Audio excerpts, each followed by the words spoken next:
why don't we start off then with the biggest change of the lot? And it literally has split the fan base 50-50. I can scroll through Twitter and have every other tweet be for or against this change. I've never seen something like it so divisive in sports other than the calendar switch of MLS. Because as you know, MLS is massive and has a stranglehold on sports Twitter and things like that. But this is official, right? Starting in 2027, MLS will kick off its season in July, take a break in the winter, mid-December, all the way through January, start up again in February. It will end in May, like everything else, and then pick back up 2 weeks later, or 2 months later, excuse me. There is going to be this weird interim between 2026 and 2027 where MLS is going to play a 14-game season to bridge the gap, full with playoffs and MLS Cup, which, as you know, is going to be won by Red Bull. Because if we're going to win any MLS Cup, it's going to be the one that doesn't count. It's going to be crazy, and there's a lot of things to talk about. But I wanted to just get your thoughts on this first. What do you think of the change? And we've talked calendar so much, and there's tons of places you can go and check it out. We did one with John Rollins from Loud and Proud Orlando. We've done stuff with Just Us. We've chatted about it with Matty Casey. I mean, we've talked about this so frequently, but now that it's official and you've seen it laid out as it's been implemented, what are your thoughts? I don't remember exactly what my thoughts were in the past when we've spoken on this. Like, I can't remember exactly what I let, would have let, let said, me let but me let me just give you a hint. You probably were on the fence, saying it's probably good or maybe bad. If I had to yeah, guess. probably. Probably some things are good here, some things are good here. That seems about right. I would say, this isn't something where it's a make or break for me. It wasn't, I'm not one of those people where it's like, I refuse to watch the league unless they have a European calendar. I will still follow the league regardless of whether it's in its current calendar state or its future calendar state. That being said, I am definitely a fan of this change because I think the biggest thing for me is like the league has grown exponentially lately and has started to kind of have more of a foothold in the actual market around the world. And the only way we're going to be able to progress that further is by having our season match up with the rest of them, because then it just gives us that much more of a foothold in the market to be able to like spend at times where teams are willing to let players go. It's so much harder to do that when you're trying to bring in players where the players on their current teams are in mid-season form. They don't want to get rid of people mid-season, right? It's a lot easier for them to move on when it is in the summer and it's the off season. They're gearing up for the next season. So I think that's going to be a huge plus for the league. And I think that's something where you can't really like find an alternative way around it. And when you're on like differing timing schedules, calendars, obviously like the big concern with shifting the calendar to the way that it's planning to be shifted are the winter games. There's places like Minnesota is going to be brutal for them to play games where it's like 0 degrees outside and snowing. But I think that's stuff that you can kind of work around and figure out. Other, the US isn't the only cold place in the world that's going to have this calendar structure. So there's going to be a way to figure that out. In my opinion, there's not really a way that you can really get the most out of the transfer market when you have the current calendar setup that MLS has.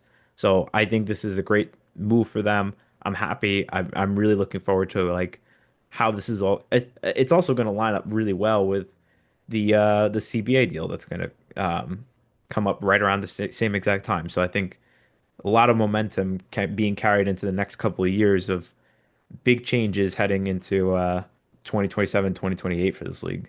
Yeah, listen, it's a gamble, right? And I listened to Don kind of talk about this, and some of the things I took from that, right? He talked about this idea of the cold weather, right? And that's a real risk, right? If you're not going to put fans in the seats, then you are going to lose money, period, right? Not only just on the ticket itself, but on the concessions they're not going to buy, on the merch they're not going to buy, on the parking they're not going to pay for. I mean, there's tons of money there that you are risking. But one of the things I found it interesting that he noted was they couldn't do this 5 years ago because the strength of the fan bases wasn't good enough, right? And I started thinking about that. I'm like, that makes a little bit of sense. How true is it? I don't know, right? I can't look back and be like, oh yeah, like diehard Minnesota didn't exist 5 years ago when they were bad, but now they're really good and people care about them. I'm not sure. I don't know if I believe that. However, I think it's something that they obviously did their work behind it to see if that made sense, right? They had the owners weigh in a ton. I mean, I think they said they've been talking about this for 2 years. So the owners have put their 2 cents in and said, yeah, we think we can handle this. So let's push for it. The thing that I love the most, and it's not something I thought about until we kind of came out and put it onto paper and said this is the way it's going to be done. 91% of the games in the new schedule will be played along the same timelines as the current schedule. The schedules line up almost exactly, minus one or two weekends, I think, in December and maybe early February. Like you get an extra weekend in December, an extra week early or two in February, I think is the way that works out. But everything else is the same. So we're sitting here like losing our mind over 3 weeks totally. Like it feels like people are blowing up just because it's different. And I understand that, and I can feel for that. But if you're telling me that the only thing that we're doing is we're taking the start of the season and the end of the season and putting it in the warm months instead of the middle of the season in the warm months, I'm okay with that. I think that if you're looking at it, I think it'd be much nicer to go to a game at the because when are you getting most turnout, right? The beginning of the season and the end of the season, right? Everything's new and exciting. We want to see the year and the end of the season when we're pushing for playoffs, we're pushing for playoff seeding or whatever.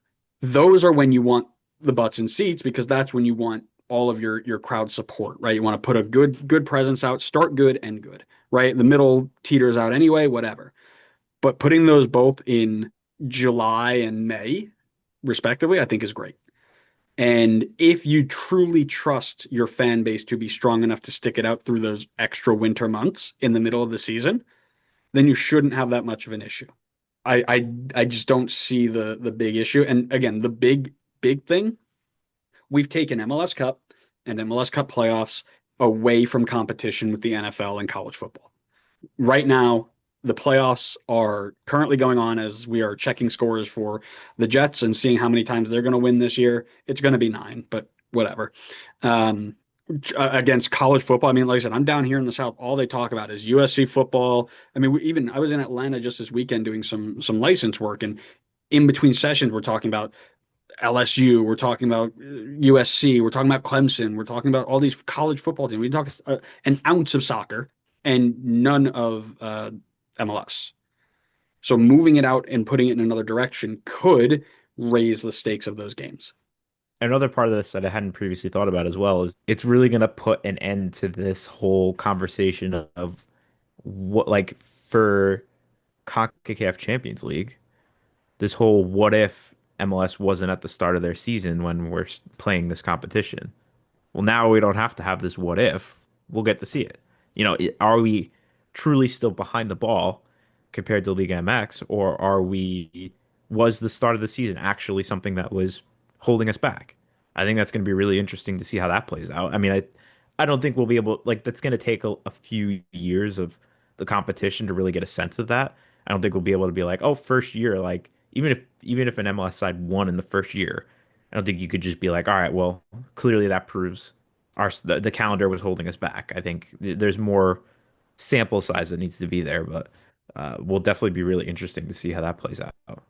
Yeah, but when we win the next 5 in a row, it's like, okay, well, now we've got to nerf them because we're just too overpowered. It's can be the way it is. But the other thing I really like is this idea that, and again, things that we've talked about before, but we are moving away from or rather moving in line with the international calendar, right? So, and this weekend was a perfect example of why this is a good thing, right? MLS Cup playoffs, New York City, Charlotte. Alonso Martinez balls out in 2 separate games to bring New York City past Charlotte into the second round of the playoffs. We go on international break.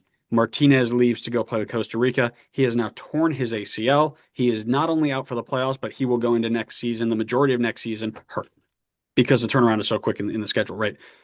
If we are in line with our international calendar, we don't have that break. We can line our playoffs up around that. We don't have to worry about that. There was no way we could do it in the current setup, even with if we. I mean, I guess the only way we could have done it is getting rid of the 3 game series. I don't know what that's going to do moving forward, but in the current way, we couldn't do it. The new schedule will allow for uninterrupted playoffs lining up with the international breaks. It minimizes the risks, at least in the playoff period, of losing players for outside factors, right? National team or whatever. You're able to work around that. So I think everybody can agree. And if you don't, I think maybe you're a little bit too much of a what do the kids call them these days? Shiles. What? What are you trying to say? You are so Can you not stop hip. trying to be a boomer and just You're be a so zoomer? not hip, bro. Yeah, Um, I'm so not hip, bro. yeah, You yeah, got me there. yeah. He likes to act like he's from the 70s. You're a zoomer just as much as I am. You're one of those I was born in the wrong era guys. I was born in the wrong era. I've been 40 years old forever. Um, no, I think everybody can agree that having playoffs interrupted by an international break is stupid. It is not the way we should be doing things. It needs to change. It needs to get better. This is a good way to get that done. I'm hearing us talk about a lot of positive things about this calendar change. I'm curious because you said it was a kind of a mixed reaction. What arguments are people making against this calendar change? The arguments are very, very strong against the weather, right? You're going to kill the fan base because they're not going to want to go to games in the middle of this season, which means they're not going to have their attention on the league and they're just going to switch out altogether. And having Apple TV doesn't account for that, right? But that's the big one is you have just killed. I'm not going to go back and watch, games in February in Harrison because it's going to be miserable and I'm not going to want to do that. So I'm canceling my season tickets. But I think it was Matt Baker from Flyover Footy who made a pretty good comment. And I may be wrong there, so quote me on it. But he was like, a lot of people are losing their minds over this without actually thinking about what it means. People are coming out saying, I'm canceling my ticket because I don't want to go to games in February. When they went to games in February this year to start the season, and you're going to have a significantly longer time in warmer climates, right? July through to September. I'll use September. I'll use October. I mean, October down here was really nice. Heck, I'm in middle of November and it's beautiful out here. But and then on the back end, March, April, May, they're worried about late November into early February, and we're not playing for 6 of those 10 weeks. It seems like the negatives are. I was told this is going to be bad, and I liken this to the soccer fan who's never watched MLS who calls it a retirement league, right? It's in the same thought processes. I was told this was bad 5 years ago, and I've done zero research behind it, but because it's happened, I'm mad about it. And I think that after it gets implemented, and this may be me being a little bit more positive than anything. I think after it gets implemented, a lot of people are going to realize, oh, this actually isn't that bad. And I'll tell you, I was one of those people for a long time. Like, oh, I don't want to play in the cold winter. Like that doesn't make any sense. They're genuine. They're not playing in the cold outside of 4, maybe 5 weeks of a 34 to 40 week season. The percentages line up significantly better now with important dates, the start and the end in warm, comfortable climates. And by the way, a lot of people talk about like, oh, like May and June, they're not going to play. That's when I used to take my kids to games. Sure. But now you get to take your kids to games in warm weather at the start and at the end of the year instead of at some random Wednesday night in Harrison against Vancouver for a game that doesn't matter. Right? The games you're going to will now have value, and that value will draw you back in. And that's something I just thought of on the spot because I didn't put it together where it's like, oh, the types of games you're going to will now have increased meaning, and now you're going to want to go watch it on TV if you can't get out there in the cold. Yeah, I mean, I think, and people definitely think this way anyway, but people act like there's just a bunch of clueless morons in charge of the league that are just making spur of the moment decisions. Like as you said, there's 2 years of discussions going into this. they're going to come up with a plan that makes it so that it is not unbearable for people to sit out and watch games in like Minnesota, Vancouver. They will figure it out the same way that like other leagues around the world figure it out when they're playing in the cold as well. I mean, and to be honest with you, as much as it sucks to sit out in the cold, it's just as bad to go sit and watch a game in Miami where it's 90% humidity and 100 degrees outside. Yeah, I mean, look at the Club World Cup. People were literally passing out. I was there. I watched it happen. Yeah, Yeah, that's not that much better than being severely cold. I'm not yep, saying like either of them are good, but it's like we're cherry picking here. We're yeah, saying, oh, cold, bad, hot, fine.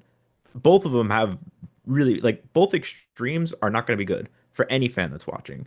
So yeah. it's like you're not going to the season's too long. You're not going to find some schedule where you're going to be able to avoid all of this. It's impossible. You got to pick and Correct. choose. And I Well, think the and we talk benefit about this all the time with the schedule where you are going to flip it, and half of the people who live in a certain area of the country are going to love it, and half of them are going to hate it. And if you keep it the same way, that percentage just flips. You're not going to make everybody happy. However, you are going to you can prepare a stadium over 10 years to deal with cold. And there are actually people who are coming in saying, yeah, we're going to prep, heated, fields or rooftops or whatever.